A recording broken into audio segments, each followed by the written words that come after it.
Hey everyone, my name is Ben Grimico. I'm from InterNACHI, and this is an InterNACHI webinar. And we do free online webinars to educate home inspectors and contractors and real estate agents about various topics. Sometimes I'm presenting, and those are the boring webinars. If you have trouble sleeping at night, just turn on one of those. But the really good ones are when we have a special guest. And today, my buddy Steven is going to present on a really good, interesting topic that I need to learn about. I was a home inspector for a dozen years, and I was probably not really aware of the things that Stephen's going to talk about, which is about animals. And if we take a look at InterNACHI webinar system, that's nachi.org/webinar. So at the top left corner, you'll see the webinar system, and you can do a little search for a topic that you're looking for. And today we're doing inspecting structures for wildlife. This is actually for home inspectors. We should know if there are bats in the house. We are not required to report on pests and infestation and things like that if you're doing a home inspection. But personally, when I went up into the attic and I saw things like signs of infestation or signs of pests, or maybe a mouse trap, or like a squirrel trap in the attic or something, I would present that information to my client, even though I was just doing a home inspection, because I like to know more than I'm required to, so that I can provide value to my client. And if I can go a little bit beyond the scope of my visual inspection, provide additional information that might be valuable to my client, I'm all for it. And the only way you get there is to know things. So you only go as far as you know, and Stephen is here to teach us a little bit more, so we know a little bit more. So thanks, Stephen. I really appreciate taking your time, your busy time. You're a highly trained and sought out professional, and you're gonna share some really good information for us. So I really appreciate it. Thank you very much. Well, thanks for having me on board. Anytime you wanna take over the screen, you can. Okay. I just want to tell the attendees, if you're on the live webinar system, feel free to ask questions. Don't worry about interrupting. I'll help Stephen with the questions, or we can save them until later. If you're watching this on YouTube, same thing. I'll try to look at the YouTube comments and see if you're asking questions, but feel free to ask questions during the presentation, and we can take some questions later on as well. And this is being video recorded, so if you're watching it on YouTube later on, awesome. If you have any questions, maybe Stephen will give out his email or contact information later on, so you can contact him. How's that sound, Stephen? All right, sounds good. Yeah, my contact information will be at the end of the presentation, but I'm sure you'll have it on your website as well, certainly. So do I start now? Go for it, Stephen. All right. Well, hi, everyone. So I'm Steven Vantassel. I own a company called Wildlife Control Consultant. So the goal of this particular presentation is two things. I have two goals for you to take away.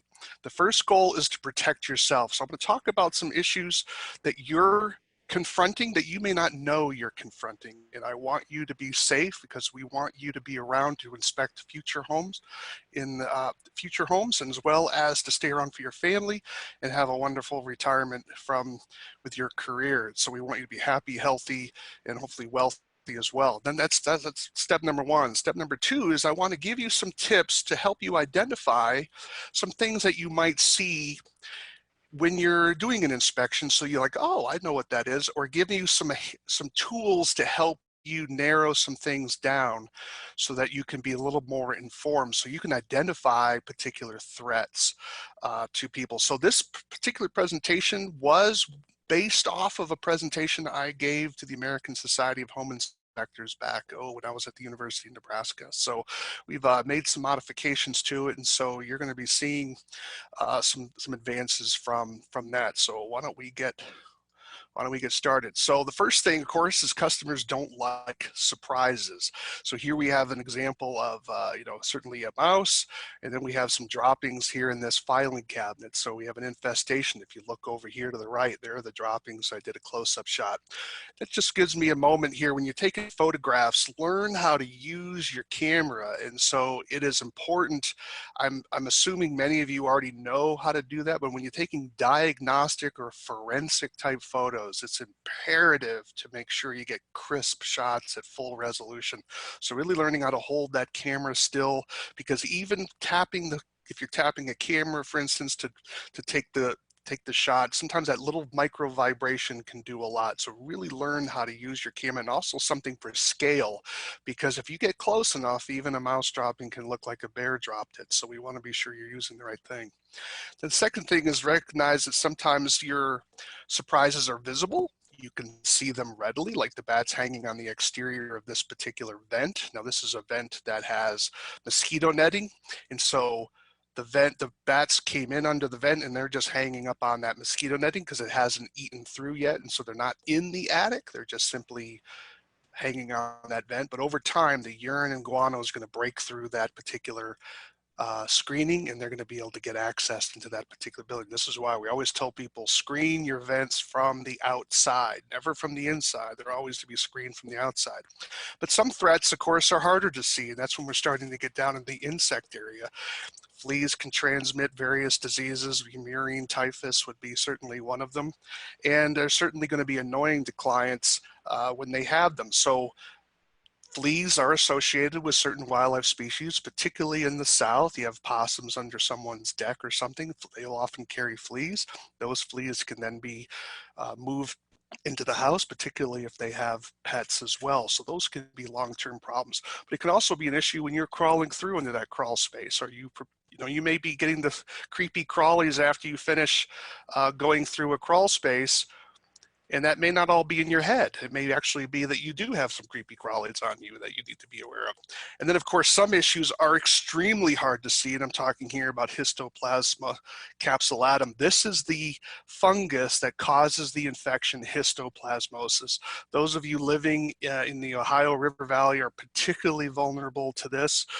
Fungus likes warm, moist environments, but if you're in areas where there's large quantities of bird droppings, that are in organic soil, like bird droppings below a tree, for instance, or you're in an area where you have bats in an attic over an extended period of time, and you stir up that debris and you breathe it in without proper protection, you could be exposing yourself to histoplasmosis infection, and that will often exhibit itself as a dry cough, but we'll talk more about that particularly later. So as I said before, we have some risks that you're going to face.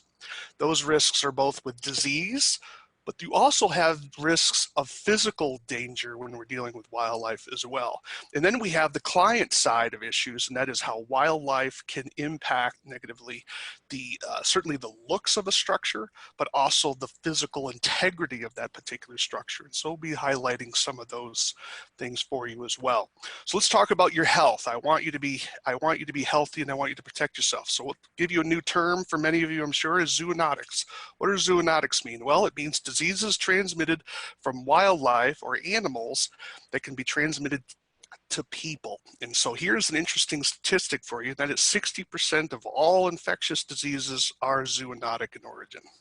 So while a lot of people like to quote unquote get back to nature, a lot of people forget that nature can kill you. And so if we're not careful in how we're getting back to nature, we're actually exposing yourself. And you can see a classic example of that when people try to drink raw milk, for instance. Raw milk, you have to get raw milk. Well, there are diseases associated with raw milk. And every now and again, I just saw one recently where there was a little outbreak of a disease associated with raw milk. So getting back to nature, there's reasons why we do certain things today, and sometimes we forget why we do them until we have an incident. So I want you to be aware that when you're crawling around these attics and you're crawling around these crawl spaces, you are potentially exposing yourself to certain zoonotic diseases, and I want you to prepare yourself. I'm not trying to scare you. I just want you to be aware so that you can make some simple steps to protect yourself and really reduce the risk of you getting any of these infections. So let's talk about some definitions here. This is the disease matrix, how disease is transmitted from in zoonotic environments. So we have what's called the agent. That is the infectious organism. That's called the agent. Then we have something called the reservoir, and that is the organism that maintains the agent in the environment. But interestingly, the reservoir doesn't get negatively affected by the disease. It's simply a carrier. Then you have what's called the vector, which is the taxi driver. I call it the taxi, where it brings the agent to the host. And we're going to treat ourselves as the host. The host is the organism, namely us, could be a pet as well, negatively impacted by the disease. So again, the reservoir isn't negatively impacted by the disease. The reservoir carries a disease and it's living its life like normally. However, the host is negatively affected. So when we understand how disease is transmitted, if we can break that chain, then we don't get the disease. And that's why it's important for you to understand these concepts.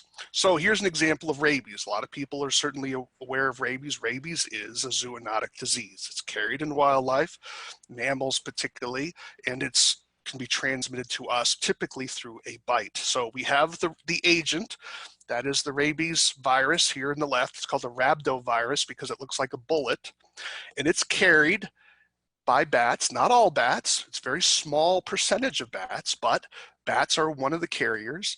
And so that would be the vector. And so when the bat bites us, we can contract rabies because we're the host and we would die. Will the bat die as well? Absolutely, the bat will die, but it can take a while for that bat to die. What's the reservoir for rabies? Well, we're not really sure. We don't really know what the reservoir is. It seems that the virus is slow enough in bats because maybe bats would be treated as a reservoir, but bats are negatively impacted. So they're not really a reservoir, they're a vector and a host because they get killed by it, but we don't really know what the reservoir is for rabies. But the point is that if we can prevent the bite from the bat, we're not going to get rabies from the bat. And that's what you need to understand. And so we'll talk more about that later on. Are there other vectors for rabies? Absolutely. Raccoons, skunks, bats, I've already mentioned, foxes, skunks, but there's even more than that. But here's the thing, only mammals can carry rabies. It has to be a mammal. It's not going to be a bird. It's not going to be a snake. It's not going to be a frog. It has to be a mammal, a warm-blooded creature. Any mammal can carry rabies, but these are among the most common organisms that would be able to transmit rabies. So here's the rule. People think that these animals are out hunting humans down, trying to bite them. That is simply not true. 80% of all rabies exposures are human initiated.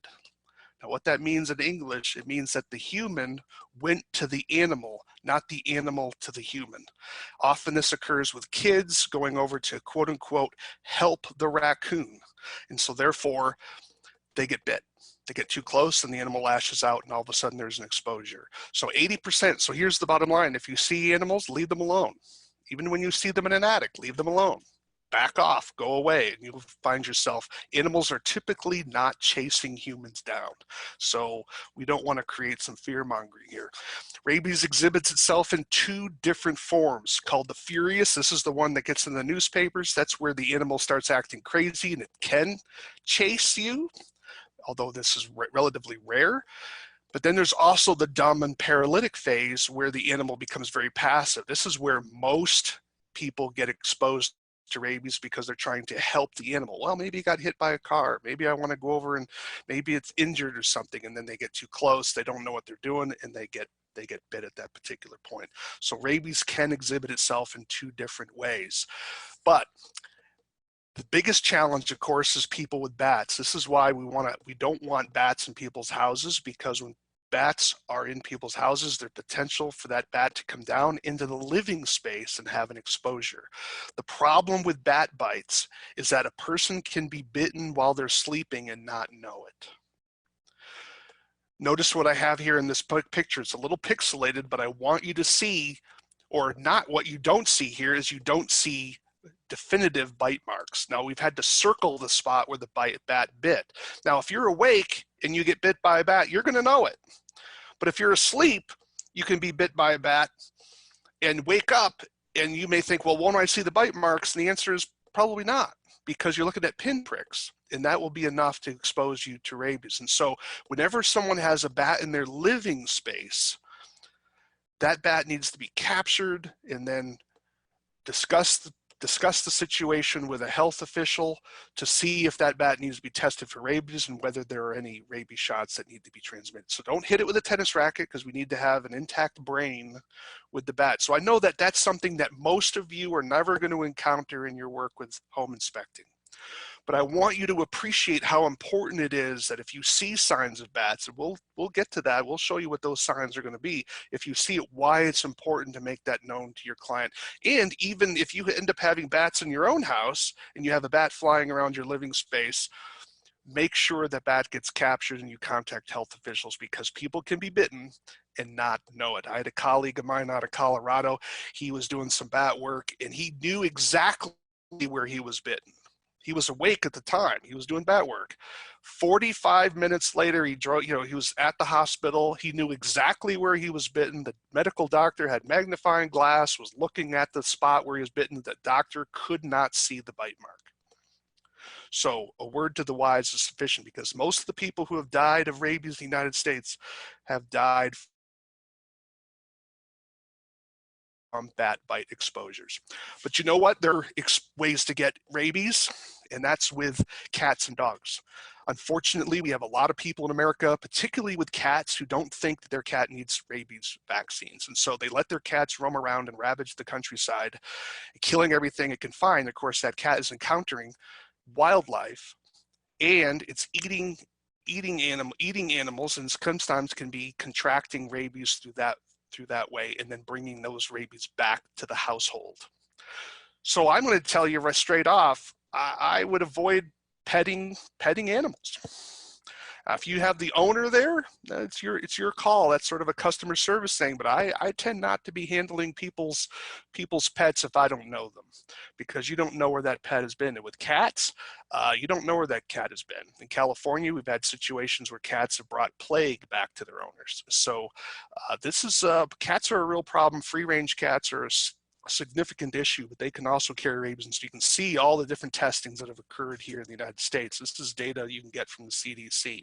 So let's talk about some rabies myths. There's a lot of mythology out there in the public on rabies. You cannot diagnose rabies by looking at the animal, period. End of statement. Nothing. It doesn't matter the time of day. It doesn't matter how the animal's behaving. It doesn't matter what the species is. You cannot identify an animal as rabid by looking at. All you can say is the animal is acting normally, or the animal is acting abnormally. That's it. Now you can treat the animal like it has rabies, but that doesn't mean it has rabies, because there's different diseases that can exhibit the same symptoms and signs as rabies, but not be rabies. Distemper is one of them. Okay, so an animal can have distemper, and you may think, oh, it's out during the daytime, it looks sick, it's not acting right, it must have rabies. No, it just has distemper. So don't fall for that. Just treat animals, as wildlife, as potential disease vectors, and you'll probably be fine. If you care, leave them there. You have to have a rabies test to know an animal is rabid. And that requires the animal to be killed without damaging its brain. The brain is cut out and then put through an antibody test to see if it has rabies. So if you need to capture an animal, make sure you don't damage its head. That means you don't shoot it in the head. So you don't hit it with a tennis racket like people with bats. You want to be sure that animal is captured and captured appropriately. And I have literature on that you can download from various sites. Let's talk about hantavirus. Hantavirus is a viral infection spread through the droppings and urine of primarily the deer mouse, or what we call paramiscus, because it can be the deer mouse or the white-footed mouse.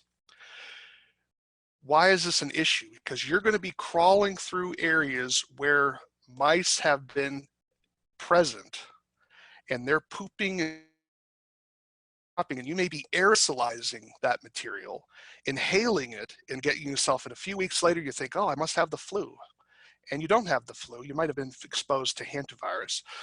A lot of people don't realize that deer mice are more common in the United States than we realize. And so I lived in Lincoln, Nebraska at one time, and I was living in the middle of the city, and I had deer mice in my house. So don't just simply assume that deer mice are a wilderness type animal. They are, but they are not. They could also be found in highly urbanized environments. I mean, Lincoln, Nebraska, population of 275,000. So that was in the middle of the city. So we had deer mice there. So don't simply assume that, oh, it's a house mouse, it's no problem, because you can't tell the droppings apart. A house mouse dropping versus a deer mouse dropping, you're not going to tell that apart in the field. So treat all mouse droppings as potential contaminants of carriers of hantavirus so you protect yourself. So we'll talk about how you're going to do that as well. What are the symptoms of hantavirus? Well, you feel like you have the flu, but with some cases, it gets more serious and you end up getting fluid buildup in your lungs. You can see the picture on the right. You'll notice that the lungs should be black because x-rays are negative images, but you see all this white, and the reason is because the lungs are filling up with fluid. So with hantavirus, you literally drown in your own liquid. You drown yourself because your body's reacting to this virus in such a radical way that your body's trying to fight it off, and it creates all this liquid and you basically drown. The mortality rate is quite high, 30%. Even with modern medicine, it's quite high. Actually, it can be as high as almost 40%. So you see some data in the lower left-hand corner where places have occurred. Is it common? No, it's not common. But you don't want to be the lottery winner here. So when you're going into a confined space, make sure you're wearing your respirator. Make sure you're maybe air it out first. Think about, do I really need to crawl in there? Are there other ways of getting that inspection done? So this is a serious issue and it's more common. It's primarily a Western central disease, but you can see some examples of it occurring even in the Eastern states. So be aware of it. I'm not trying to create panic, but I just want us to avoid being cavalier and going in places and not having the proper protective equipment. Here's another infectious disease. This is called Bacillus proceonis, which is just the scientific name meaning the roundworm of the raccoon. Now, raccoons aren't the only animals that carry this particular disease, but the raccoons are a definitive reservoir for this particular organism, and it's shed through their feces. Now, I give you a picture here in the lower right-hand corner of raccoon toilets. Raccoons like to create these places where they defecate, and they defecate a lot. They're called toilets, where they go back repeatedly. Mice, for example, do not create toilets. They just simply poop wherever they are. They're kind of let it wild and go free, where raccoons go to a spot and they like to defecate right there, and kind of marking of their territory sort of thing. The challenge here is that when these eggs persist in the soil and a child comes along and a child's playing in the soil and then sticks their fingers in their mouth, they can be exposing themselves to this particular worm, and this worm can then burrow its way into their brain, cause blindness, and sometimes even death. Can it happen to adults? Absolutely. Thankfully, it's rare because most of us aren't touching the ground and then shoving our fingers in our mouth. But this is something that can happen to you when you're crawling through an attic, because raccoons will defecate and create toilets in attics. And if you're not careful, if you just get a little cavalier, start biting your fingernails, you can be exposed to this particular infection. How about some other issues? How about droppings around air exchange units? What do you think that might do for your client in terms of allergies or getting a dry cough or getting flu-like symptoms, that they're being exposed to different contaminants? So this is why your inspection can be very, very important in terms of protecting your client's health.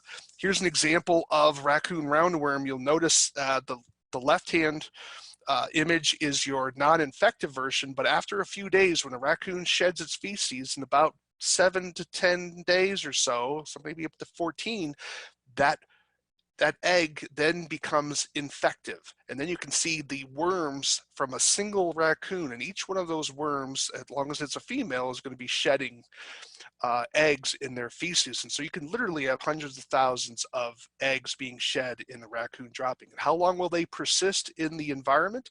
If it's a moist environment, it can be decades. Now, the eggs do dry out if they're exposed to a dry environment, like a lot of attics, but you don't know how long those eggs have been there. Have they been there 5 days, or have they been there for 10 years, right? So you don't know. So you want to treat all of those droppings as dangerous. My motto is this. People say sometimes I'm too intellectual. Here's a quote for you, and I want you to carry it with you. Poo is bad. Don't touch that. So you want to make sure it's about as simple as it gets here, folks. Don't touch poo. When you see poo, leave it alone. Okay, and that will save you a world of hurt in a variety of ways. Now, the problem is sometimes you're in poo and you don't know it. And so that's why you want to wear your protective equipment. Well, as I said before, here we have examples of the types of eggs. So this is 20 to 26,000 eggs per gram of feces. That's what you can get from a single raccoon coming out. So they require some time to embryonate. So the point is, if a raccoon is pooping on you and it's fresh, you don't have to worry about raccoon roundworm. There may be other diseases you have to worry about, but it's not going to be raccoon roundworm. The point is that understand when you see these droppings, piles of droppings in attics or areas on a property, for example, that is a potential biohazard, and you want to treat it like that and probably inform your client as well.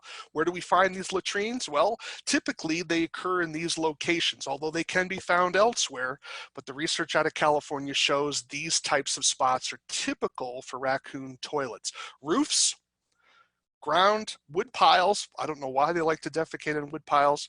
The base of forks of trees, it seems that they like to poo in areas where they have exposure to the sky. And then of course you have others. So when you are going around your house and looking into an attic, you want to say, could there be a raccoon toilet in this attic? The answer is yeah, sure could. How about underneath the deck? Absolutely. How about someone's wood pile? Certainly. So you want to make sure you have your radar up. Sometimes we can get a little tunnel vision in our work and we forget to see the forest through the trees. You want to be sure you're thinking about what else could be here so that you don't allow your desire to be efficient and time work quickly without realizing that there could be animal activity here that poses a threat to you or to your client. So what are the clinical signs of infection? Well, you can see how vague they are. How about this? Skin irritations, eye and brain tissue damage, nausea. Here's the problem with trying to diagnose yourself. Don't do it, because the vast majority of zoonotic diseases have flu-like symptoms. This is why when we train wildlife control operators, we're constantly telling them over and over again, when you go to your doctor, you tell your doctor what you do for a living. We actually have a little business card that we hand them, and we say, here, remember, this is what I do for a living. These are some of the diseases I'm exposed to. Make sure when you're looking at my symptoms, you're considering that as a possibility, because doctors are not trained to be thinking about zoonotic diseases. Why? Because that's not normal in America. Now, if you're in some third world countries working, yeah, that would be more of an issue. But here in America, they're not thinking about it because it's not normal. So when they hear things like, oh, you have nausea or diarrhea, or maybe you have a cough, or you have a temperature, they're thinking flu. They're not thinking, well, could this person be exposed to raccoon roundworm? Or could this person have been exposed to hantavirus? This is the problem. So this is why it's important, if you're working with wildlife contaminated areas, you need to be sure your doctor knows. And this is why records are so important, because is that cough you have, is it simply you caught it from your kid, or is it something you contracted from the attic that you didn't wear your respirator at? Hey, Stephen. So how common is the worm? Hey, Stephen. Yes. Katie on YouTube asks, are raccoons not harmed by roundworm? They're typically not. No, they would be a reservoir for it. They're almost like what's called a definitive host, not host in a negative way, but a host that this is the organism that carries this particular roundworm quite well. There are certain situations where there are so many worms in a raccoon that does give them some intestinal blockage, but that's unusual. But no, raccoons seem to not suffer from it at all, other than they have to increase their caloric intake because the worm is consuming energy from them as well. Okay, so it's a true parasite in that regard. Hmm. So this kind of gives you an idea of how common the roundworm is around the country. So here's the bottom line: treat all poo as bad. Okay, so those of you in Key Largo, you say, hey, I'm okay, we don't have it down here. Nah, that problem is that test was done years ago. It could have changed since that time, right?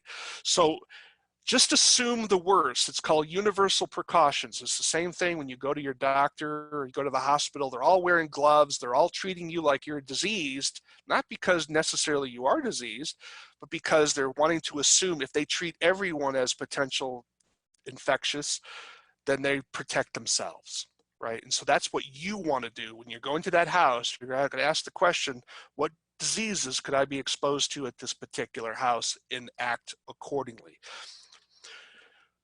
How do you kill it? Well, it only takes 144 degrees to kill this particular roundworm. So you can kill it. The problem is you don't want to set your attic on fire if you see it. So fire is one of the ways to kill it. The point is that it can last a long time. The next slide, what about can attic temperatures kill it? Not necessarily, but as I said before, it does dry out. So unfortunately, we don't have the research to say how long does it take, what are the environmental conditions that are necessary for those eggs to die in certain attic type environments. We don't have that kind of data. So if you have a choice to inspect a house in June versus in August, well, August would be safer provided the raccoon hasn't deposited more gifts in that particular attic between June and August, because it would be drier. Okay. How about histoplasmosis? Again, histoplasmosis is a fungal infection where when you breathe the spores of this fungus, you can have the fungus growing in your lungs, and that causes an infection called histoplasmosis. It requires a nitrogen-rich environment, which bat droppings can provide and bird droppings can provide. Particularly bird droppings in soiled areas. If a tree roost in someone's yard has had birds in it for 2 years or more, typically the soil underneath that tree will have histoplasmosis growing in it. The difference between bird droppings and bat droppings, bird droppings create the environment for histoplasmosis infection. Bat droppings actually contain the histoplasmosis fungal spores. So they could, because bats groom them, the way they groom themselves, are actually eating those spores and therefore they're defecating it, where birds, the droppings just create the conditions, which is a very subtle distinction. But again, we're going to treat all poo as bad. So when you're in an attic and you see a round group of droppings underneath an eave, that's a classic sign. You want to make sure you're avoiding that and not stirring that up. If the droppings are not disturbed, you shouldn't have a problem. But again, you're going to be wearing your respirator, right? So here's what happens with histoplasmosis. Notice the specks that you're seeing in these lung tissues. Those are where the fungal spores are beginning to grow and interfering with this person's breathing. And what happens, you feel fatigue, a dry cough. A lot of people think, oh, I just caught a cold. And most people actually recover in a couple of weeks. But the histoplasmosis infection never goes away. It's just your immune system has suppressed it. So it can actually reemerge later in life when your immune system is suppressed. Those of you who are on medications to suppress your immune system are particularly vulnerable. I'm not a cigarette Nazi, but if those of you who smoke, you are at greater risk because of smoking removing the ability of your body to fight off certain forms of infection. So you're at greater risk against histoplasmosis because of that. So, but everybody, whether you smoke or whether you don't smoke, protect yourself when you're going into crawl spaces with your qualified respirator. How about other things? How about leptospirosis? You may not have heard of this. This is a bacterial infection. It's a pretty nasty one, actually. It's transmitted through the urine and fluids of animals that are infected. And this can occur, you could be infected by this by going through a crawl space that has been used as a toilet, and you get cuts on your knees or cuts on your skin, and the bacteria can actually enter through your skin area. So this is something beyond respiratory issues. This is where you can be exposed by cuts in your skin and getting it that way. So you can actually get leptospirosis, and it's quite a nasty disease. Thankfully, we have antibiotics to fight it, but it can be quite serious if it gets a hold of you. Even a broken skin or cut can infect you with this particular thing. So again, when you're walking through a crawl space, you're wearing proper protection, right? How about sylvatic typhus, which just means wilderness or wild typhus? It's spread by a louse.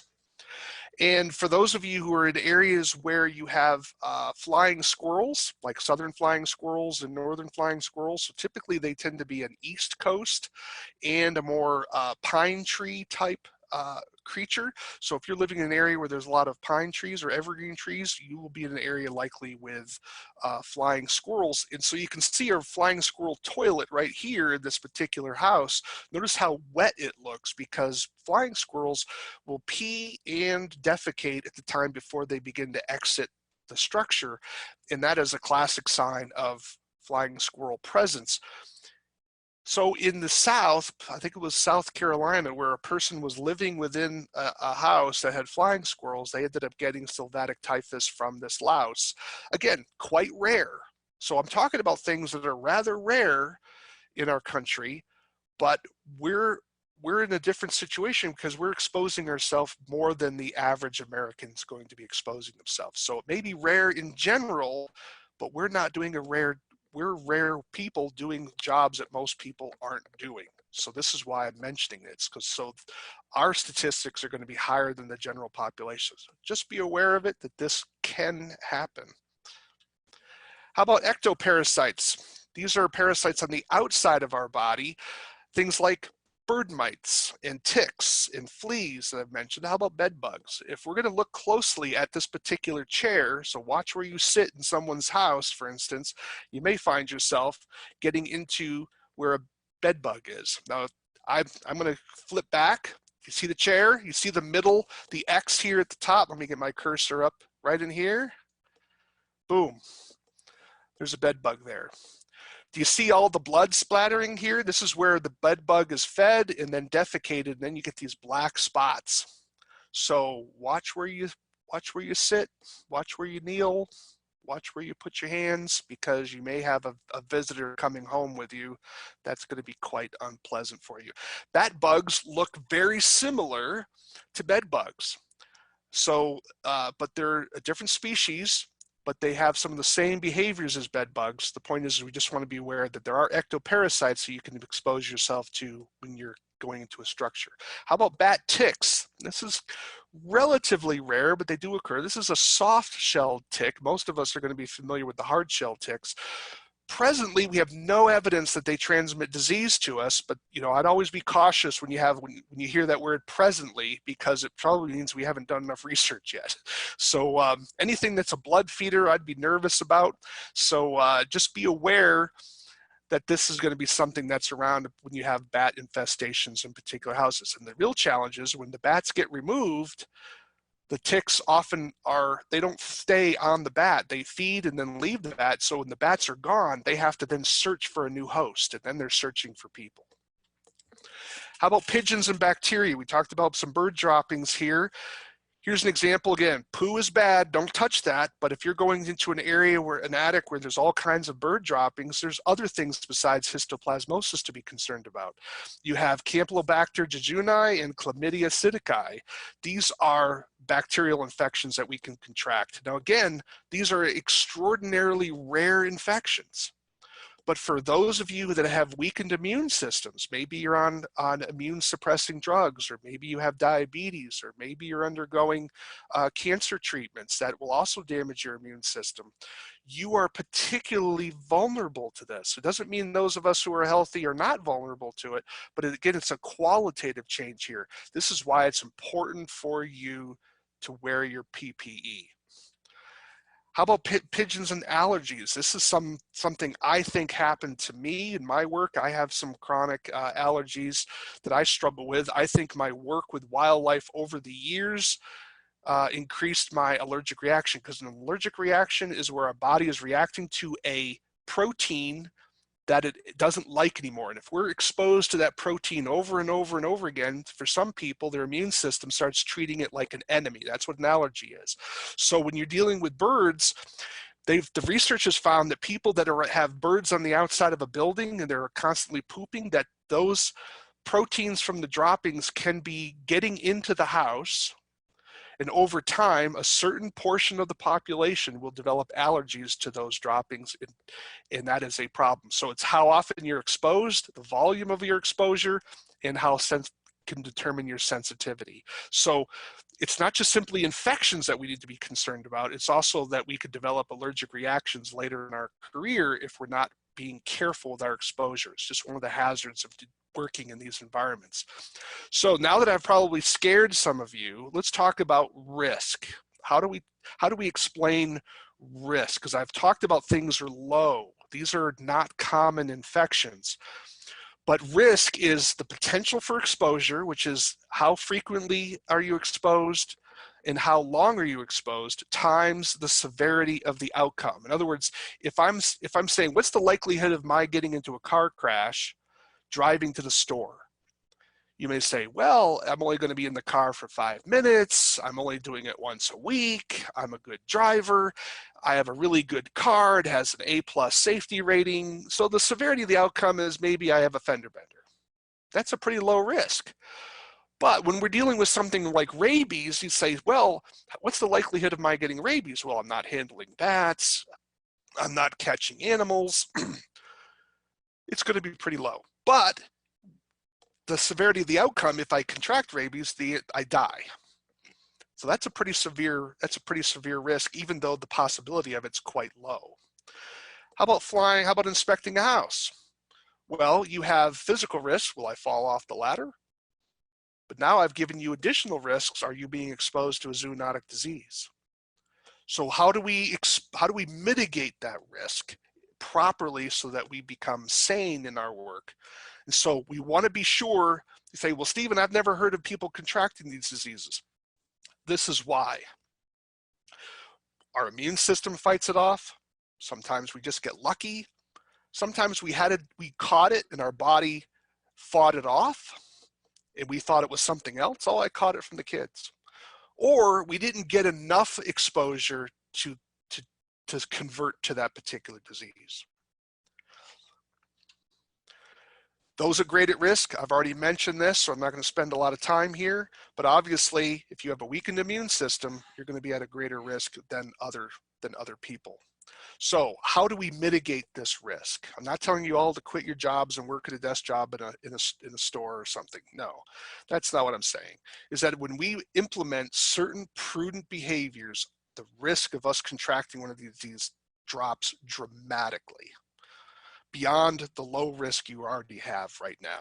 So you want to consider your situation. It's different from climbing on the roof of a building than crawling into a crawl space. Why? Because crawl space concentrates things. Sun kills a lot of disease. Okay. Also, you have more air, so the solution to pollution is dilution. So those are some other things. Consider your behavior. If you're going over and playing in the raccoon toilet, well, obviously that's a problem, but I doubt any of you are going to do that. But you want to be aware of this particular issue. If we change our behavior, we change what we're wearing, we can protect ourselves. Don't expose yourself if you don't have to. If you see the pile of droppings, don't crawl through it. Note it on your report. Say that's an area I can't inspect. However, you have an animal problem or did have an animal problem at one time. Make sure you're wearing your personal protective equipment. What am I referring to here? I recommend as a minimum a half-faced HEPA filter mask. I really don't like half face anymore. I really prefer you to wear a full face. Those of you who have beards have got to get rid of the beard. Sorry, but you can't have a beard that's going to interfere with the seal of your respirator. So you got to make sure you're fit tested so that you're healthy enough. Go through the health requirements to make sure you're healthy enough to wear a respirator. Get it fit tested so it's properly fitted to your body, and then do your seal checks. Make sure you wear it and wear it well. I know it's a pain. Wearing a respirator in the middle of the summer, crawling through an attic is a pain. I get it, but it's really worse being in a hospital because you caught a lung infection from something where you could have protected yourself wearing a respirator. There's me in the old days. I should have had a full face. I was wearing a half face. Don't learn from my mistakes. So when you're inspecting above a drop ceiling, this is how you don't do it. Never, you don't know it's above that drop zone. There could be a pile of bat guano up there and that you could dump on yourself and dump on the floor and aerosolize right in front of you. All it can take is one breath, one inhalation, and you can be infected with histo. This is better, but notice I'm not even wearing gloves. So here's an example of don't do as I do as I say. So I'm not trying to be a holier than thou here. I've cut corners, I get it. The point is I'm, we're human. I'm just encouraging you, do the right thing. I understand it costs you money, it's costing you time, it's costing you, I get it, I do get it. I'm just saying that sometimes if you ever thought, if you've been speeding and all of a sudden you got into a car accident, did it really save you that much time? Don't forget your gloves and booties. How much protection do you need? That's all contextual. I'm suggesting at the base minimum, full face respirator in crawl spaces, and you're wearing gloves. If you're seeing, if you're going to be getting into an area with lots of insulation, a Tyvek suit's probably not a bad idea.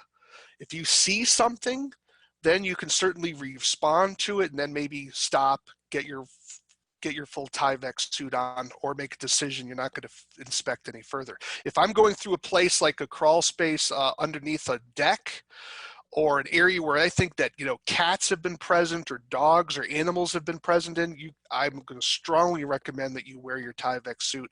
Make sure you have appropriate knee pads as well, so you're not cutting yourself as you're crawling along.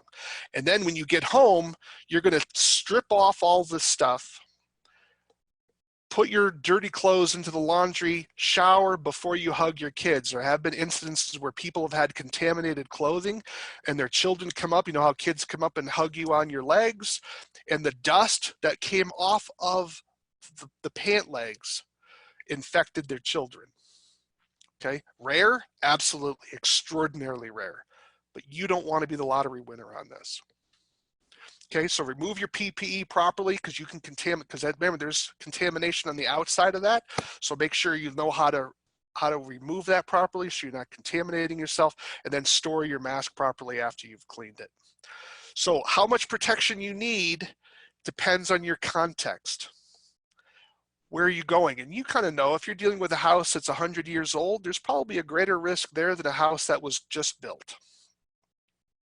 Okay, the same way you have to get a feel, and you have to sort of trust yourself, because otherwise you're going DEFCON 1 for everything, and that's not going to be realistic.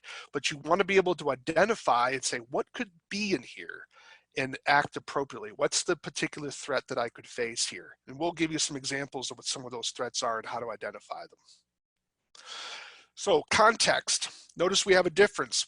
Bird poo in both locations, one is less risky. Why? Because you're outdoors. So the solution to pollution is dilution. I would stay upwind. But also we have bird poo in an attic, an enclosed space that you're crawling through. So the one on the left is a greater threat to you than the one on the right, because you can just walk around that dumpster. Say, yep, birds have certainly been getting into that. Do you smoke? How healthy are you? Are you taking precautions? I hope all of you have your sanitation equipment in your vehicle. After you're shaking hands with a client, hands are dirty. So you want to be sure. You probably don't have access to water very easily. Are you washing your hands after you contact clients? Are you keeping your hands away from your face, away from your mouth? Are you sharing pens and pencils with your clients? I would encourage people, look, have a set of pens and pencils, and then when the person signs whatever, they can keep the pen and pencil, so you don't have to touch it again, because the flu is out there as well. It's not all zoonotic. Sometimes it's just we catch diseases from our clients as well, so you want to be thinking about that and staying healthy. This is the card I was telling you about that you want to show your doctor. This is something you can download from the internet. It's called the USDA Medical Alert Card. Now, I'm not going to read all this for you, but the point is if you look at it carefully and just notice some of the names, you're basically going to scare the daylights out of your doctor is what you're going to do. So now your doctor has to think back into time and to the zoonotic disease class, infectious disease class that he took, or she took, and have to dredge all that up and start thinking about what we call zebras. So these are the unusual diseases that we might have that the general public won't have. Okay, it's just a way to kind of wake your doctor up. I got an infection once. I had a mono spot done. That was negative. I had a whole series of bacterial tests done. Those were all negative. They never did find out what caused it. It felt like I got hit by a bus. I was so weak and tired, and this went on for well over a month. After I finally recovered, I told my doctor, I said, you know, I work with wildlife. He said, oh, I forgot. So again, I don't blame my doctor for that, right? That's on me, because I remember I'm old enough in this industry where we didn't have all the information we have today, right? So I was doing a lot of stupid stuff back in the day. I don't want you to do that. But the point is that we never found out what it was. I think it was because I was doing some mouse work at a house, and I think that house had, I think I might have had Hanta. Don't know. It's too late. I don't know what it was, but we never did find out what it was. But it took me out. I was only working probably a few hours a day. I felt like I felt terrible. So don't let that be you. This is something you can use to your doctor. Download it, put it in your wallet, hand it to your doctor each time, just to remind them. Say, hey, you know, if I'm not feeling well, think about things beyond just the ordinary flu or cold. If you want to learn more about histoplasmosis, this is a government document. I don't call it free because our taxes have paid for it. You all know that anything the government does is not free. I hate it when politicians call stuff free. It's not free. It's just you don't have to pay for it again. Okay, so I really, that one of my pet peeves when I work for the government, so I always tell people this stuff isn't free. You just don't have to pay for it again. So this is a wonderful document for you to get if you want to learn more. The first half of it is the most important for you, unless you're wanting to learn how to clean it up. It's written in English, and I mean that in a very sarcastic way, because some of this technical literature can be quite difficult to wade through. This is quite a good document, and it will really help you out. Why do I mention histoplasmosis so much? Because if you're protecting yourself against histoplasmosis, you're pretty much protecting yourself from everything else. If you know how to do that, you're pretty much good for almost everything else. So it's sort of like asbestos. You know, if you can protect yourself against asbestos, you're pretty much good for almost anything else. Well, the same way in disease area, histo is really the way to go, and it can be quite informative for you. Another document, if you're looking to learn more about zoonotics, is a field manual put out by, it's called Squidus from the University of Georgia. Again, this is a very short manual. A lot of diseases are not transmittable to humans, but if you want to know what that duck has, what infection that duck has, for example, it'll tell you that. But it will also talk about some quick tips about some zoonotic infections as well. And again, that's written in a very user-friendly sort of way, and that can be helpful for you because it can be kind of overwhelming. All right, let's move on away from diseases and let's talk about wildlife physical threats. Dog bites. Notice the numbers we have here, 4.7 million a year, of which 800,000 require medical attention. So notice the little sign we have here. Can you make it to the fence in 2 minutes, 2 seconds? Well, the dogs can. Children, 16-year-olds or younger, are the ones most likely to die from a dog attack. Why does this affect you? Because there may be dogs present when you're doing your inspection, so it's not always wildlife. Domestic species can impact you as well. Wildlife attacks, fortunately, are exceedingly rare, extraordinarily rare. So usually what happens is that the animal is not attacking so much as the animal is trying to defend itself because it feels that you're threatening it. Here's the rule of thumb. When you see an animal, move away. Just move away. But what happens is, you know, people say all the time, well, I'm afraid of snakes, and they have to go over and kill it. Well, if you're afraid of snakes, go away from the snake. Why are you trying to attack the snake? So it doesn't make any sense. And by the way, many snakes rattle their tails. So just because an animal rattles its tail doesn't make it venomous. All right. And so if it's venomous, you don't want to go near it in the first place. So the behavior that people have, the psychological therapy that they need is truly remarkable. But snakes are not out looking to bite us. Just leave them alone. Wildlife attacks like with geese, now geese are going to be a little bit more aggressive. You get too close to their nest and the gander will come at you. And it can be quite troublesome. Alligators, of course, you get too close to water. Alligators can certainly lunge out of the water and attack you as well. So you want to keep your wits about you, but again, avoid animals, knowing where you are and knowing the particular threats. Know your particular environment. We have grizzly bears here in Montana, but typically grizzly bears aren't attacking home inspectors going into houses. But if you're out in the woods fishing and you have a pile of fish with you and you get too close to mama bear and her cubs, there's going to be a problem. Okay, so, but those again are quite rare indeed. How about snake bites? Here's something, a statistic that most people don't understand about snake bites. 30% of all rattlesnake bites are dry. What that means, there's no venom being transmitted. And here's another statistic for you. 60% of all snake bites are occur when a person is drunk or consuming alcohol. You know, the hold my beer, and they're often with pets. And so the issue here is that people are overstating the risk of certain things. Now, that being said, we do have a growing community in the United States where they're getting exotic pets. Some of these exotic pets are legal, many times they're not legal. I'm thinking of something like a black mamba. Black mamba is an extraordinarily aggressive snake. It's not native to the United States, it's from Africa. If you ever look up, Google black mambas, it'll scare the living daylights out of you. They have, I think they're the 5th most venomous snake in the world, and they're territorial. So they will seek out people, where most American snakes won't seek out people. This one will defend its territory.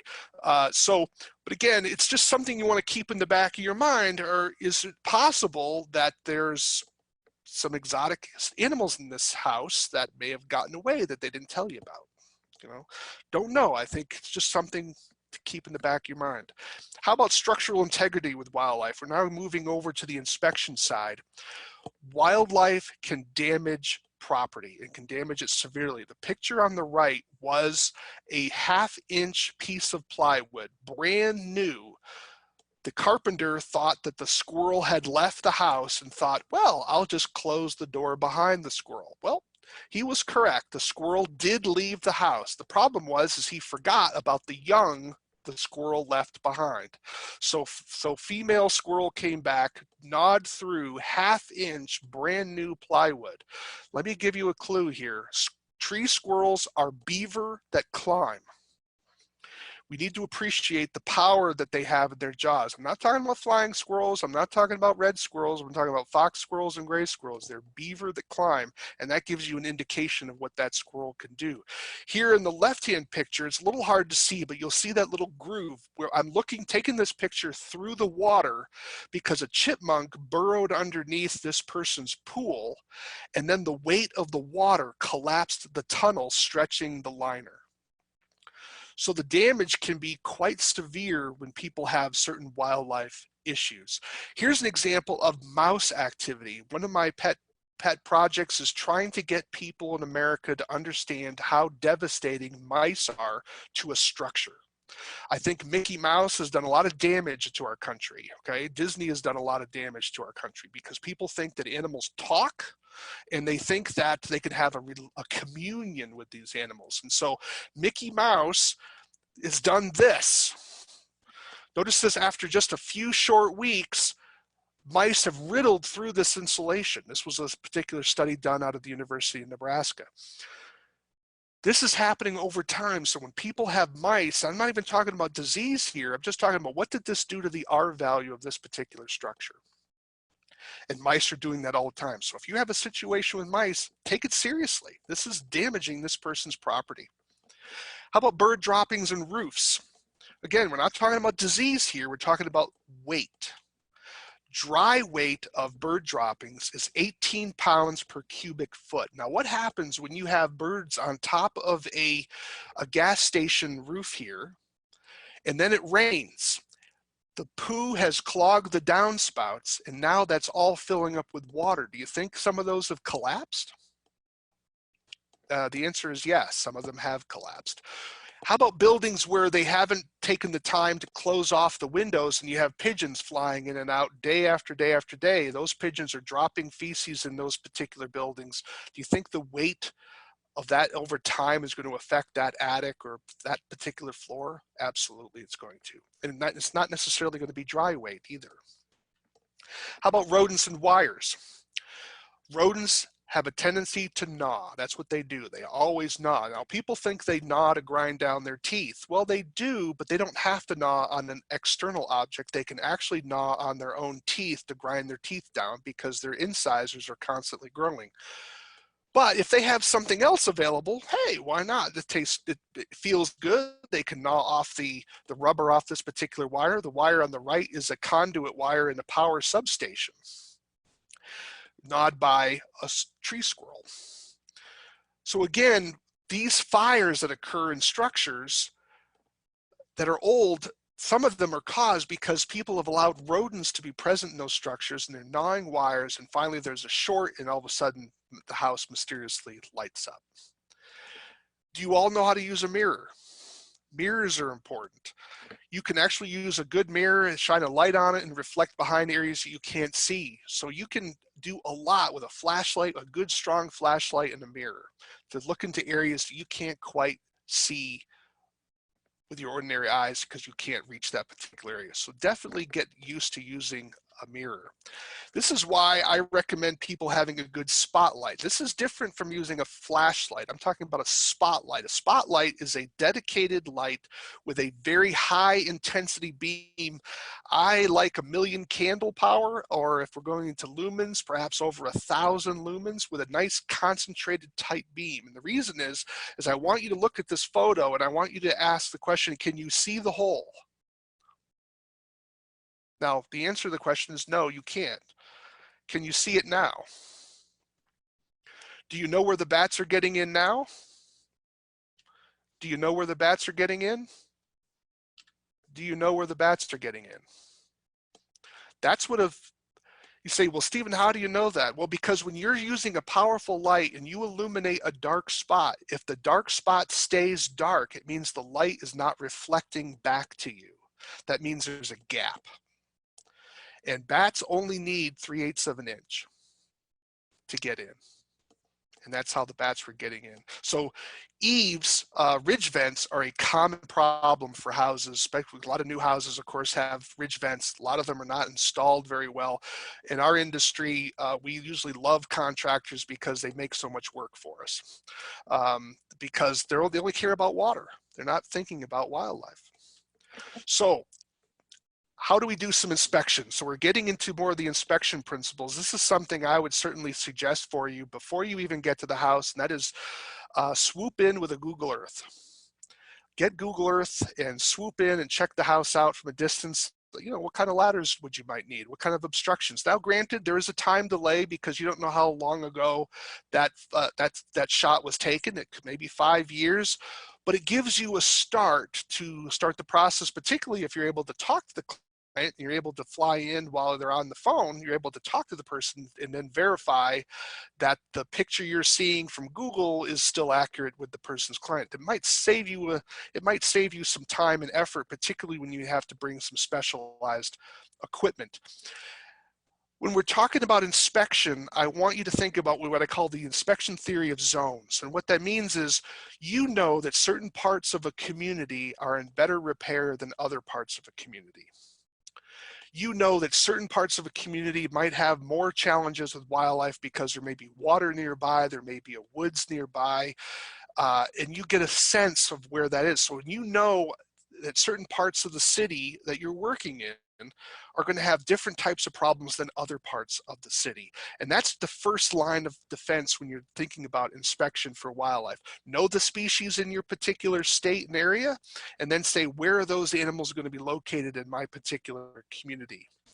Then you're going to think about the habitat of the area. When you're driving up to that house, how does the house look from a distance? How does the neighborhood look? Are there bird feeders around? Is there trash all over the place? Is it well kept? Is this an animal-friendly location? Animal-friendly meaning there's lots of debris, there's lots of food, there's lots of water, there's lots of broken buildings where animals can find shelter? Or is this an a non-animal friendly. I'm not talking about pets and cats, although that's part of it, because a lot of people that feed their pets and cats outdoors are creating food availability for wildlife as well. So you want to think about, how does this area look? How does this house look? Is it in good repair? Is it in bad repair? Get that big picture. Is it clean?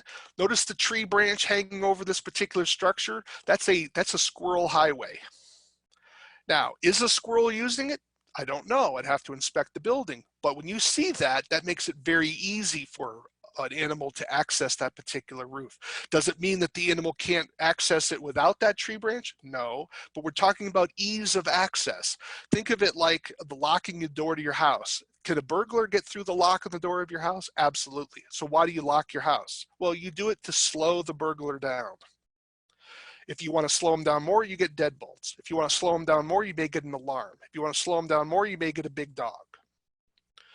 There's levels of security. So when you're looking at a structure, you're going to say, well, you know, is there tree branches there? Does it look clean? Is it repaired? Is there food around? And that'll tell you what's the likelihood that this is going to be a house with a lot of animal issues. Bird feeders, when I was in business, were my best friend. That is money in the bank. You almost want to kiss your client on the mouth, because there's going to be wildlife problems in that building. People will say, oh, Stephen, the mice are so far away. I have it so far away. And I said, it's fine. The mice will just take longer to get to your house. Not a problem. They'll travel. So when you have food resources, food means wildlife.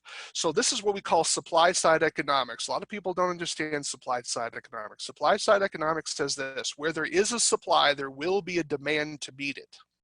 So when you create a supply of food here, wildlife will grow in numbers to meet the supply that you have given them. So when you see bird feeders on your client's property, you should automatically just assume it, that they have mice, unless proven otherwise. Just assume it, because they've got it. And don't hear this nonsense, oh, I have a cat. That's nonsense, okay? Cats are not that good at mouse control. Cats are good at killing everything they can find. That's certainly true, but they're not good at mouse control. It's some of the mythologies we have. So other clues that a house has animal problems is the proverbial owl. I call this a cry for help. Whenever you see an owl, you know this person's crying for help. They don't know what they're doing, because owls are useless. The best thing they're good for is a bank. You know, put a hole in the top and use them as a savings bank. Here we have an example of rodent bait stations. Now, that's a good thing, provided they're being actively maintained, but it does show that there have been challenges in the past with rodents, but the person's doing something about it, okay, which is fine. So wildlife damage occurs in two different forms. Domicile damage, that is where the animal is living on the property, and transient damage, where the animal is either feeding on the property or just simply moving through. Most of what we're going to talk about here is domicile damage. I haven't really focused on identification of damage in gardens and that sort of thing. So we're going to focus on the domicile damage, damage caused by the animal living on the property.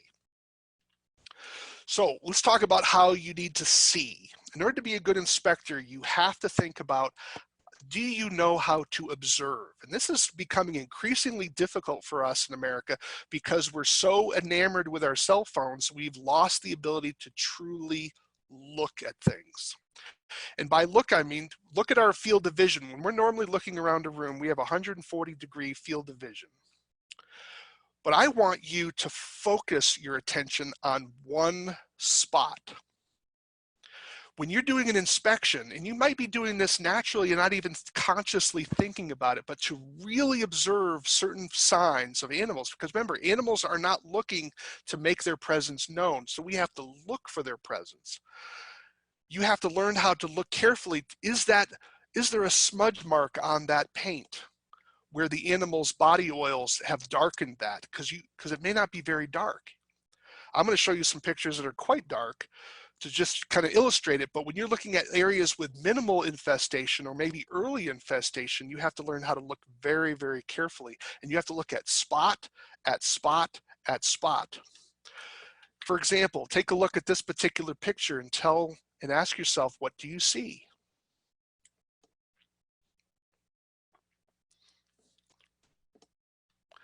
Did you see it?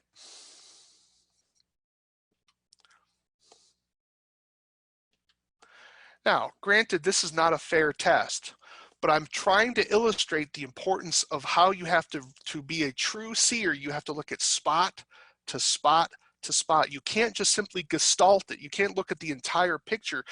You do that when you do your initial drive up. When you walk into a room, you want to get the big picture, but then you have to narrow your focus down to spot to spot to spot to make sure, are you missing any clues being left by the animals that are there?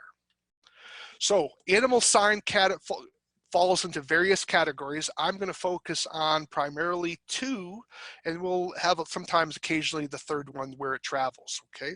So poop and living areas are going to be primary in terms of our inspection process here. So here's a diagram of a house. All of these particular spots noted are areas where animals enter a building. The rule of thumb is wherever a joint is, wherever two surfaces meet, that's a seam, that is an area that's vulnerable to animal entry.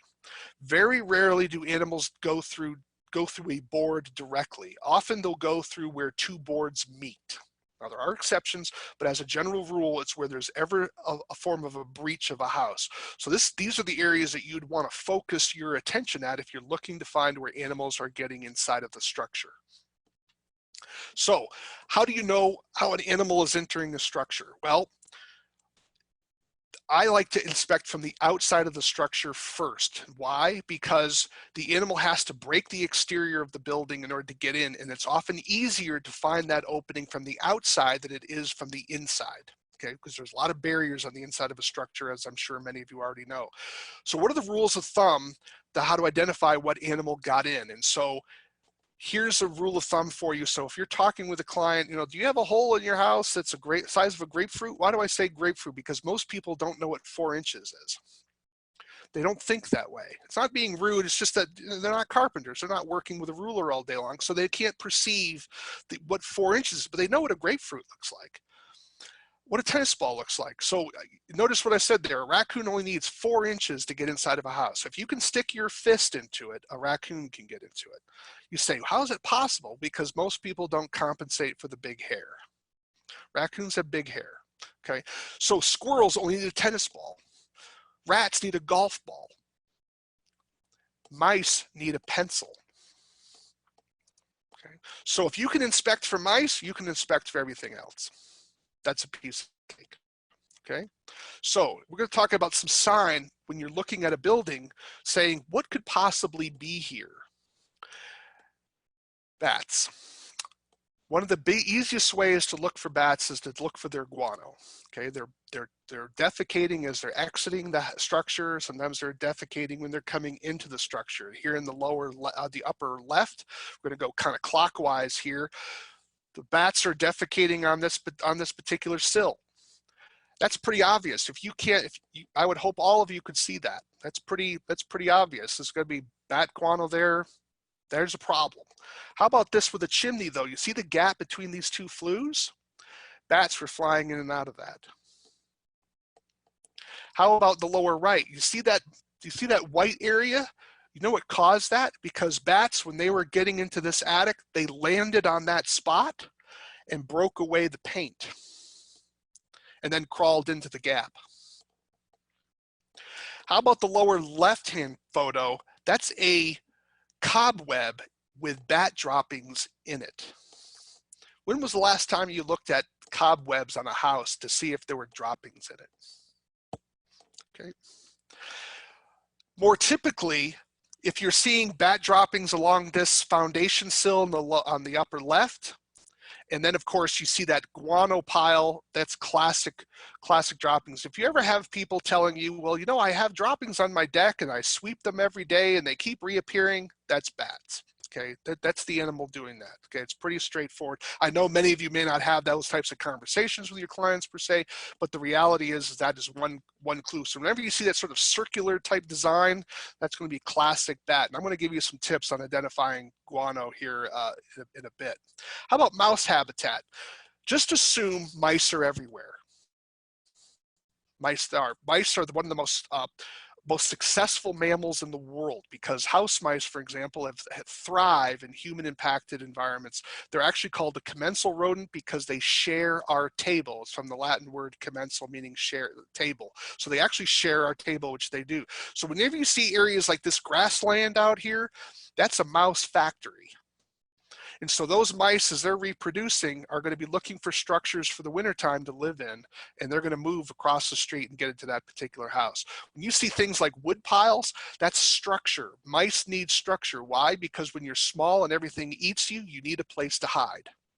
And when the more structure you have, the more likely you're going to have a mouse nest into that particular structure and house. Here's an example of my house. Again, I don't want to make it sound like I'm a holier than thou here. This is my house when I was back in Lincoln, Nebraska. This is a mouse nest in the corner of my attic.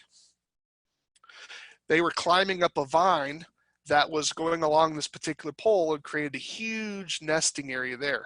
How about this particular house on the right, this brick house? Notice the gap you see between the brick and that fascia there. All the mouse has to do is climb the brick, not very hard for them to do, and squeeze along the mortar joint between that sill and get right into the attic. We often think of mice coming into a structure at the ground level or at the foundation level. That's true, but they're more than willing to climb a little bit to get into an attic as well. So we have to be looking high and low. How about this particular gap? Remember I told you the gaps in structures where two surfaces meet. That is where animals are entering. Why? Because when you have two surfaces, they're not going to heat at the same rate. The sun's going to beat on them at different rates, and so they're going to expand at different rates, and therefore there's going to be a gap created over time because of the difference in the way that those surfaces are responding to heat and expansion and contraction. I call this mouse scaffolding.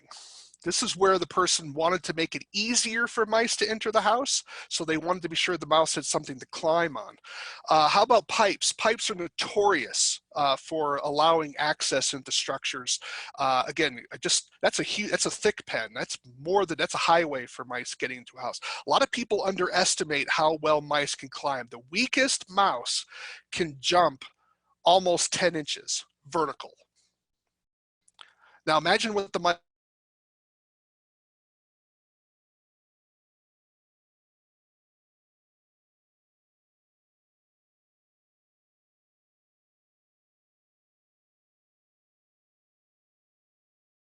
gaps do you see under that garage door? Now, garage doors are tough, but there are products out there that will resolve that. But that's a particular gap. How about this particular situation here? Here we're in an attic now, and we're looking down on the left-hand picture. We're looking down at the blown-in insulation. Now, it looks like someone took a ping pong ball and rolled it all around the insulation. Well, that's not a ping pong ball. Those are mouse trails. Remember I talked about the importance of wearing your respirator before you open the hatch. You don't open the hatch, put on your respirator because you don't know what was above the hatch, right? Everything needs to be on before you disturb anything. So here we have now, when mice are walking around, they're peeing and pooping all over the place. That's what they do.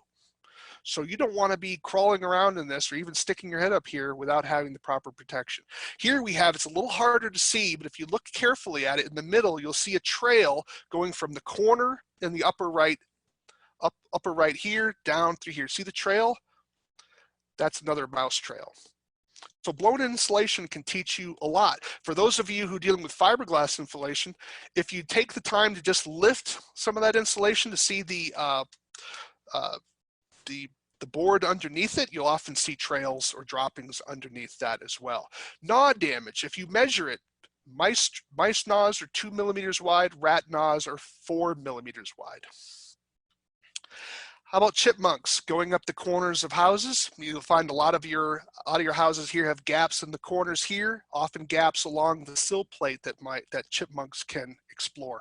You've already seen the photo of the pool. Here's some other shots here. There were 3 different holes underneath this pool. Now that person's had, their liners stretched, and liners, as you probably know, are very expensive. Here's a mound of soil because that's all been excavated by a chipmunk creating a burrow.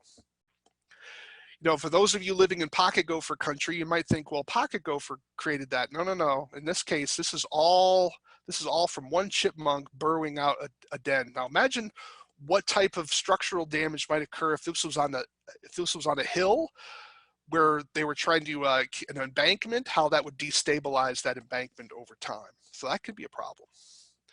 How about rats? So here we have some sebum. Sebum is just the body oils off the animal that then can be deposited on a surface. Notice where my blue pen is. Do you see that little brown mark there? That's from the rats hugging the wall as they're turning the corner. Just like when you have a favorite book, if you notice, if you look at it carefully, the oils on your hands have made certain pages darker than others. Well, that's the same thing that's coming off the body oils of these particular rodents. That's why you have to look carefully to see the subtle distinction and change in color from one surface to another, because if you're not looking carefully enough at it, you'll miss it. Structure, they hit a vertical beam and then start digging. So you're looking at a hole 2 inches wide. Here's an example of rat gnawing, or actually might be mouse gnawing up there. I wasn't exactly sure which that one was. And then lower right-hand corner is another rat burrow. These are all from New York City, by the way, except the one in the middle. That one's from Nebraska. Here we have a rat trail. In the lower left-hand corner, notice I use a pen to show the relative size of that particular trail. This is all downtown Manhattan in this lower left-hand corner and also the lower right corner. So Manhattan is just famous for rats. It's an amazing place. Snakes. What happens if you find a snake skin? I bet many of you out there have found snake skins in an attic. Well, here's what that will tell you. Obviously, there's a large enough gap to let the snake in, but also that the snake is up there hunting for rodents. And here's some good news, that the snake skin is a third longer than the snake actually was. So if it's 3 feet long, then the snake's probably around 2 feet long. Okay, so not a big deal, just something to think about, because sometimes people can get quite paranoid about how big the snake is. Just realize that the snake skin's longer than the snake actually was. Flying squirrels. You've seen the picture in the upper left-hand corner already, but here's another example of the droppings. Here we have the air intake for a roof. Notice the brown staining. Now it's very subtle because the importance of focusing your attention. It's very subtle, but you see that staining. That's all caused by flying squirrel droppings that have stained those particular openings. In the bottom picture, right in this corner here, I hope you can see my cursor, right above the downspout is where flying squirrels were getting into this particular structure. Flying squirrels only need about a ½ inch gap. So silver dollar to something a little bit lower that they can get in. Does not take much for them to get in. Brown staining is classic for flying squirrels because of the defecation and urination at the same time. And here's some other pictures. Here we have what it looks like when they're inside of an attic on top of insulation.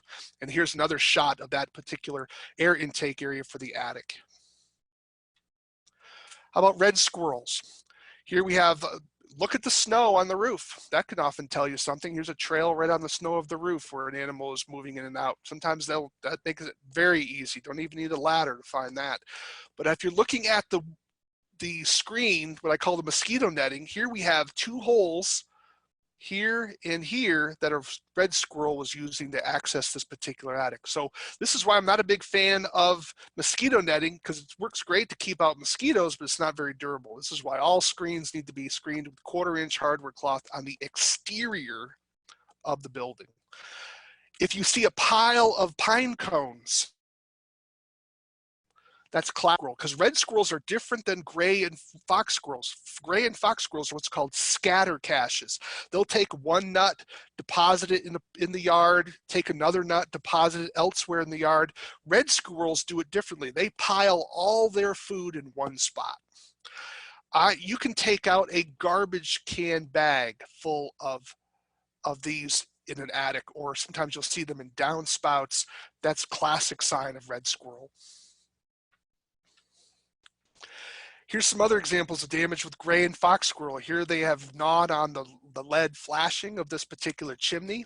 Here they've hopped across a particular snow area.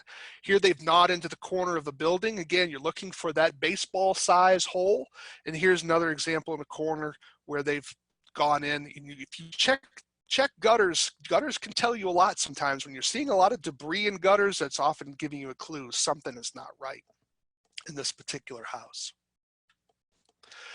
Sometimes squirrels will just gnaw right through the wall. Here's an example. Notice I call them beaver that climb. Got to respect the squirrels.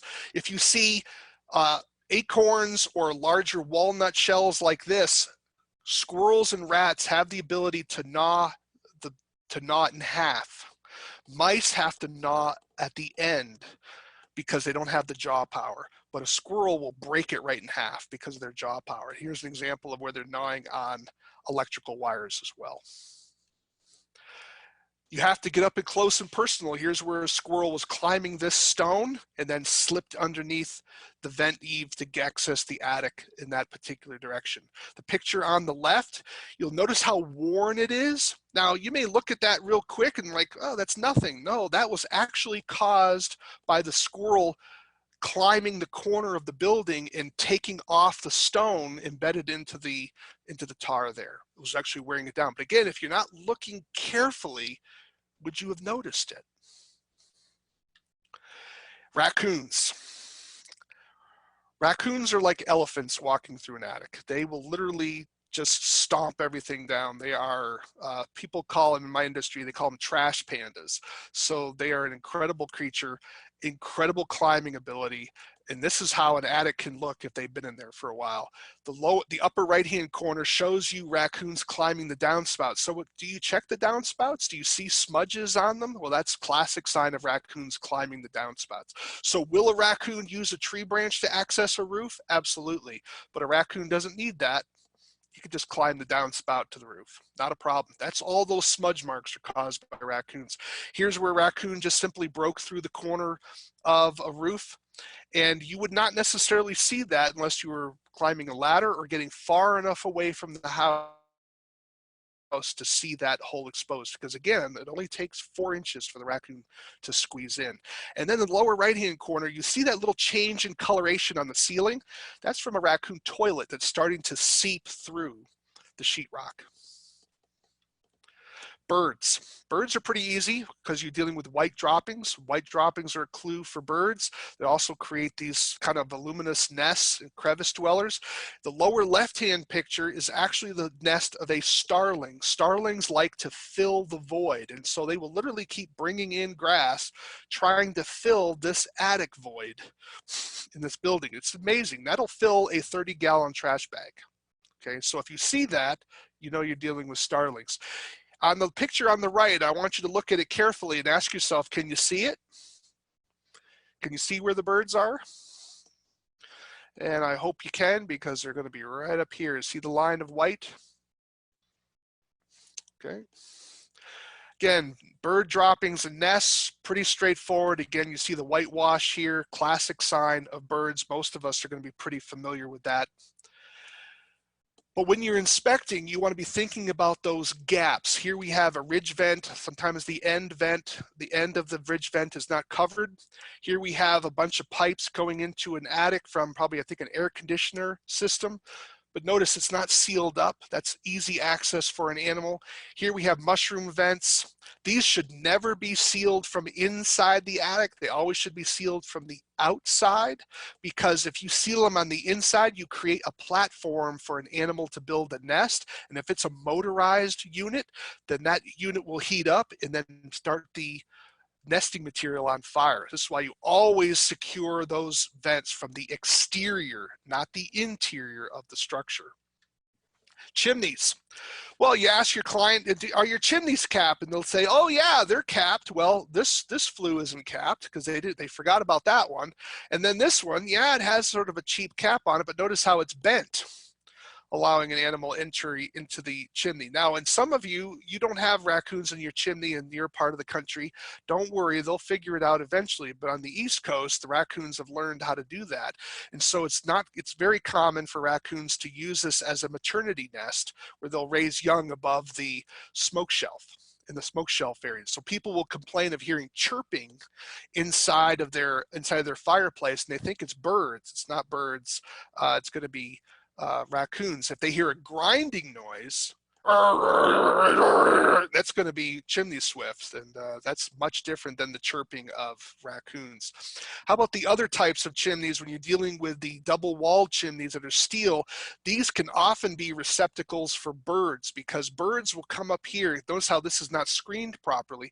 Stand on this edge trying to get warm, get the heat from this particular vent, and sometimes they'll fall into these gaps, and then over time they will actually pile up, interfering with the insulation factor of this particular product. So sometimes clients will complain of noises in their chimney, and when you open up the damper, I would do that very, very carefully, and there's nothing there. It's because the animal's actually trapped in between the two pipes. I think that more modern chimneys now don't have these types of gaps, and so I think that problem is going to become less of a concern over time, thank goodness, because it's really quite a mess. All right, I've been covering a lot of material, so let's slow down here a little bit. I've kind of hit you with a lot. Let's talk about identifying scat. My goal here is not to make you a scat identification expert, but I want you to think differently about scat. Most people, when they talk about scat, the first thing out of their mouth is they talk about color. Let me be kind of blunt here. Color really doesn't matter that much.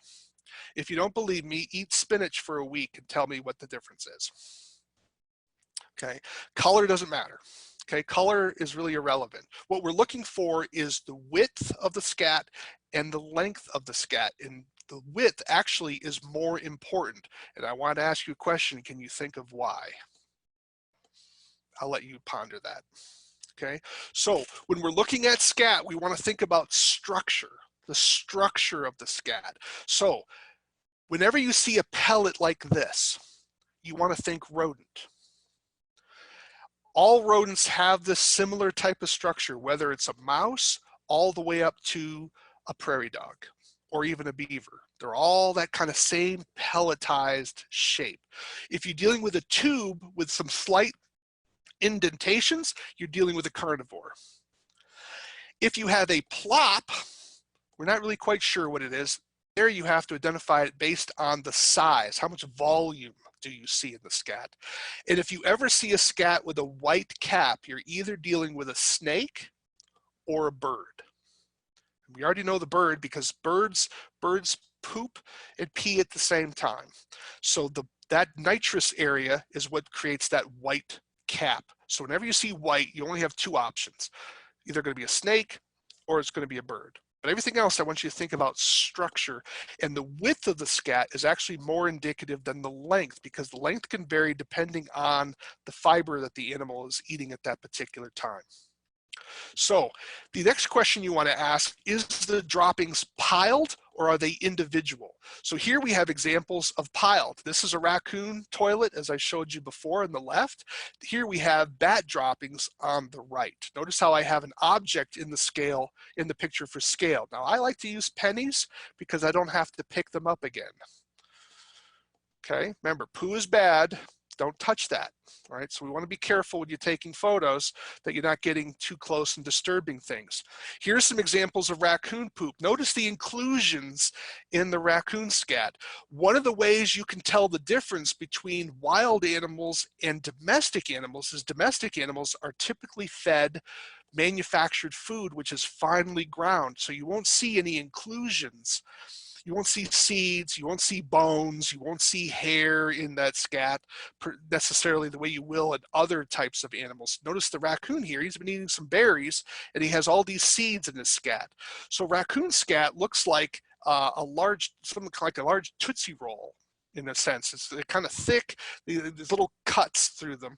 And they tend to pile them in areas like roofs, inside attics. They kind of mark their territory that way.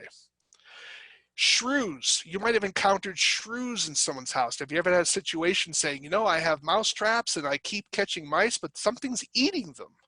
Well, that's usually a shrew. And shrew droppings also create piled scat, which has a very rank odor. What you're looking for in a shrew scat is that they have a corkscrew look to them, and they tend to be piled, sometimes congealed, and they have a rank odor. Shrews are not a huge problem in structures, other than sometimes they're able to get in because they're actually killing stuff that the homeowner doesn't want in the house, but most people don't want shrew toilets in their particular house. But if you see that, you're dealing with shrews. Insects, how do you identify insect droppings? Well, insect droppings will often have a lot more grooves in it and have much weirder shapes than the shapes I've already showed you here. This one looks like a little, like the pineapple grenade from the United States, where all these different grooves on it because of the way they defecate. They also tend to be significantly smaller than what we're going to be seeing in the vertebrate scats that we have here. Remember I told you earlier about how the difference between the way squirrels will chew a nut versus how a mouse will chew a nut? Here's a picture illustrating that. Notice how the mouse is gnawed from the end to try to access the kernel inside the nut. A squirrel wouldn't spend all that time. A squirrel just cuts it in half. Okay, just vices right through it. Here's an example of a mouse dropping. Notice how small it is. You're looking at something like a rice seed compared to other types of things. Now, how do we distinguish between a mouse dropping and a bat dropping? Well, here it is. You don't have to be an expert to do this. This is something I teach to people all the time, because this is exactly what I would use to determine whether it's a mouse dropping or a bat dropping. Are the droppings scattered? Are they intermittent? Are they hard when they're dry? Remember, you're not touching it with your bare hands, right? You're going to use an object to touch that. And is it smooth? Bat droppings are rough. If you look carefully at this photo, they're not smooth, they're rough. They're dropped repeatedly. They tend to be piled in quarters. But when they're dry, if you take a little stick and just tap one of them, it'll crumble. And you'll see little specks of what I call fairy dust inside of the dropping, because those are the exoskeletons of the insects that the bats have been eating. Mice won't have that. Here's an example of bird droppings, pretty straightforward, very easy for most people. Here's an example of chimney swift droppings. Notice all the feathers? And this has been accumulating, this was in a school, this has been accumulating for years. Chimney swifts are a protected species, so you can't just simply cap the chimney until they leave. So the chimney must only be capped after they've migrated out, which typically would occur late August or the fall. Never closing a hole unless you're absolutely swear to God certain it's no longer being used. Remember the story I told you about the carpenter covering it over with the plywood. I've covered a ton of information here today, and I want to thank you all for your patience. My bottom line is just remember, protect yourself with your PPE. Make sure you're wearing your properly fitted respirator. Think about some of the diseases you might be exposing yourself to. That's why you're wearing your PPE, to protect yourself. And then think about what you're seeing to make sure you're informing your client of particular wildlife issues that he or she may have on that particular property, so that you could know yourself, but also to inform your client of potential problems that could occur. And maybe you want to refer to a qualified wildlife control professional. Wonderful, Stephen. Thank you very much.